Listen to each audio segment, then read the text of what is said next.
बिस्मिल्लाहिर्रहमानिर्रहीम। लाखों करोड़ दुरूद सलाम हो नबी मुकर्रम सल्लल्लाहु अलैहि वसल्लम की ज़ात गिरामी पर। आज मैं कुछ स्टोरी नहीं बताने जा रहा, बल्कि आज मैं एक बड़े इम्पोर्टेंट इशू के ऊपर बात करना जा रहा हूँ। ये इशू है हमारे इर्द गिर्द NGOs का। हमारे इर्द गिर्द वो अदारे जो कि फलाही अदारे हैं और इस मुल्क की फलाह के लिए, इस मुल्क की तरक्की के लिए, इस मुल्क के बेआसरा लोगों के लिए हमेशा कोशिश करते रहते हैं। बड़े बड़े कैंसर हॉस्पिटल्स हैं, बड़े बड़े फलाही अदारे हैं जो कि इस माशरे की बेआसरा लोगों को सहारा देते हैं। लेकिन इस सहारा देने के बावजूद बड़ी तज़हीक भी कर रही है, बड़ी उन लोगों की इज़्ज़त की बेआबरू भी कर रही है। वो कैसे? मिसाल के तौर पे एक NGO है, वो अगर किसी को कोई आटा देती है, कोई चावल देती है, कोई राशन देती है या कुछ भी मदद करती है, तो उस औरत की, उस आदमी की, उस बच्चे की फ़ोटोज़ जगह जगह लगाना, क्या ये कोई इंसानियत है? क्या इससे हमारा वो जो सवाब है, हमारा जो गुड गेस्चर है इस माशरे को जो जाना चाहिए, वो क्या वो जाता है? कैंसर हॉस्पिटल लोगों ने बनाए हुए हैं, बड़े बड़े कैंसर हॉस्पिटल हैं, मुफ्त इलाज की सहूलत है, ज़कात दें, मुख्तलिफ़ तरह के हॉस्पिटल्स हैं, लेकिन बच्चों की तस्वीरें लगाई हुई हैं।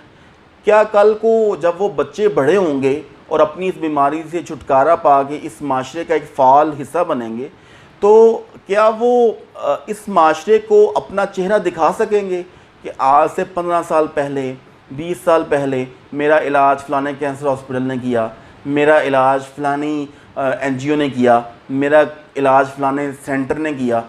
तो क्या वो अपने चेहरे को इस माशरे में पेश कर सकेंगे? वो बेवा औरत जो कि न जाने कैसे अपने बच्चों का पेट पालती है और न जाने कितनी मजबूरी में वो चेक वसूल करती है किसी फलाही अदारे से, वो भी उसकी तस्वीरें डिफरेंट अखबारों में आती हैं, उस बच्चों की तस्वीरें डिफरेंट अखबारों में आती हैं। क्या वो बच्चे अपनी ज़िंदगी में एक बाइज़्ज़त तरीके से जी सकेंगे? अल्लाह ताला ने तो यहाँ तक कहा है कि अगर तुम दाएं हाथ से कोई चीज़ किसी की मदद करो, तुम्हारे बाएं हाथ को नहीं पता चलना चाहिए।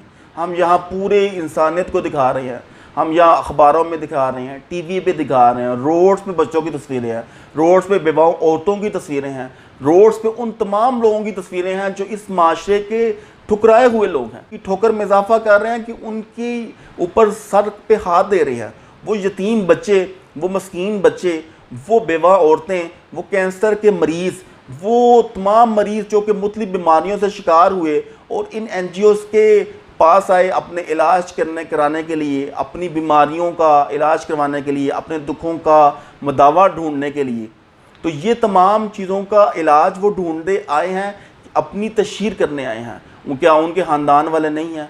वो बेवा औरत जो किसी से आटा लेती है, राशन लेती है, जब उसकी अखबार में तस्वीर जाती है तो उस पर क्या बीतती होगी? उसके ख़ानदान वाले उसका क्या मजाक उड़ाते होंगे? उसके मोहल्ले वाले, उसके इर्द गिर्द के लोग उसको कितनी अजीब सी नज़र से देखते होंगे कि ये औरत फ़लानी NGO पे गई है, फ़लानी जगह पे गई है। तो मैं बड़ी अपील करूँगा उन तमाम NGO से, उन तमाम हॉस्पिटल से जो कि इंसानियत की मदद कर रहे हैं, जो फलाही इदारा बन के इस दुखी इंसानियत के दुख को मिटाने की कोशिश कर रहे हैं, लेकिन वो एक तरह का दुख मिटाने नहीं बल्कि आई थिंक एक दुख में इजाफा कर रहे हैं। मैं इन तमाम NGO से, तमाम हॉस्पिटल वालों से, तमाम लोगों से गुजारिश करूँगा कि बराए मेहरबानी इन लोगों की तस्वीर की तशहीर ना करें। अगर आपने कुछ लेना है तो अल्लाह की ज़ात से लेना है। इन लोगों की तस्वीर दिखा के आपने लोगों से सवाए दात के क्या वसूल करना है? तो ये हमारे माशरे का एक बहुत बड़ा अलमिया बन चुका है। हमारी बहुत सारी NGOs इस तरह की हरकत कर रही हैं। मैं उम्मीद रखूँगा कि अल्लाह करे कि NGOs इन बेवा औरतों की, इन यतीमों की, इन मसाकीन की, इन बेआसरा लोगों की तस्वीर दिखाना बंद करे और लोगों की सच्चे दिल से अल्लाह की रज़ा के लिए मदद करे, जैसा कि अल्लाह और उसके नबी ने अपनी हदायत के अंदर लोगों को बताया है। मैं इस बात को इस दुआ के साथ ख़त्म करूँगा। हस्बी अल्लाहु ला इलाहा इल्ला हु अलैहि तवक्कलतु व हुवा रब्बुल अर्शिल अज़ीम। अस्सलामु अलैकुम।